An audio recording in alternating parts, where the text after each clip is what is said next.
We're in the Rio Grande Valley looking across the river at Mexico. This is the busiest place for illegal immigration in the United States. It's our first visit since the change in administration, and the first time we've been told Border Patrol is not allowed to assist us.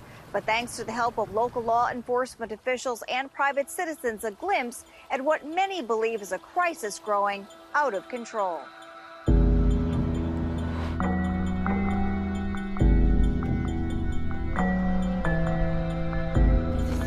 Feet firmly on U.S. soil for the first time.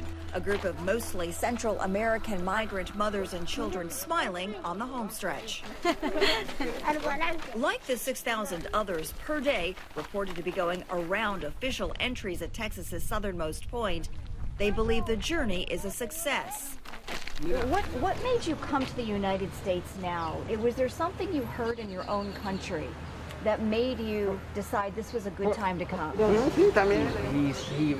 saw in the news there was a new president and he had more opportunity. Smugglers see more opportunity too as they navigate dangerous rip currents racing across the Rio Grande, one after the other, hour after hour.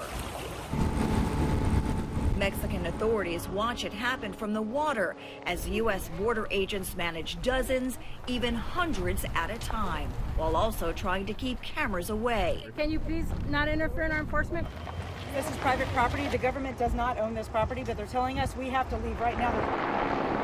During the commotion on shore, scouts give the all clear for another crossing. The distance only about the length of a football field. This is the Mexican side of the border. In the sand, the footprints of thousands of migrants who've waited to cross into the U.S. with the help of a smuggler. It happens all day, every day. Fearing for her own safety, this resident asked we hide her identity. In the last couple months, how many rafts have you seen cross in the time you've been out here? If I had to give you an estimate, I would say at least 60, 70 per day. Hundreds of people. Most come from Central America, traveling weeks to get here. Nearly all claim to be fleeing violence and poverty. What will you do now that you're in the United States? Pues aprovechar la oportunidad que se nos ha brindado ante todo, ¿verdad? Along the way, many become victims of abuse and exploitation. Veníamos en un bus como ese y se subieron en Veracruz.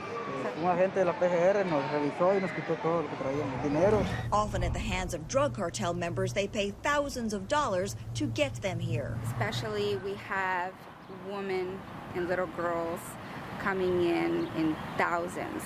And we all know that women and little girls have a 60 to 80% chance of getting raped. Not all who make the trip survive. Sometimes see dead bodies floating and stuff because they try to make it across, or they get snagged on the bottom, or whatever reason they don't make it. Still, many do, including the unaccompanied children crammed into this overflowing detention facility in Donna, Texas. Every facility we have along the southwest border is over capacity right now. Just yesterday we had over 10,000 people in Border Patrol custody. That's much higher, especially under COVID constraints, than any facility should have. We saw makeshift facilities like this one under a bridge intended to go undetected by media and other observers.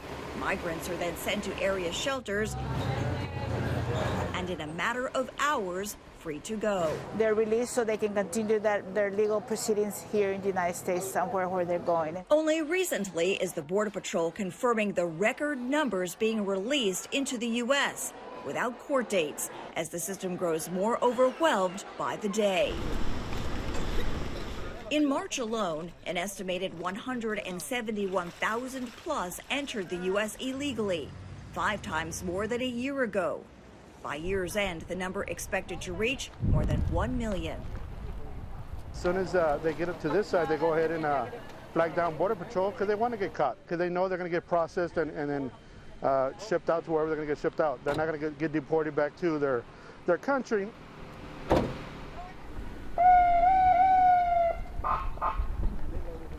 There's more over here. Signs of the migrant surge, like these pants left behind, are obvious on the border. But experts say the problem is increasingly being felt across the nation in areas far from the Rio Grande Valley. In South Texas, I'm Tara Mergener,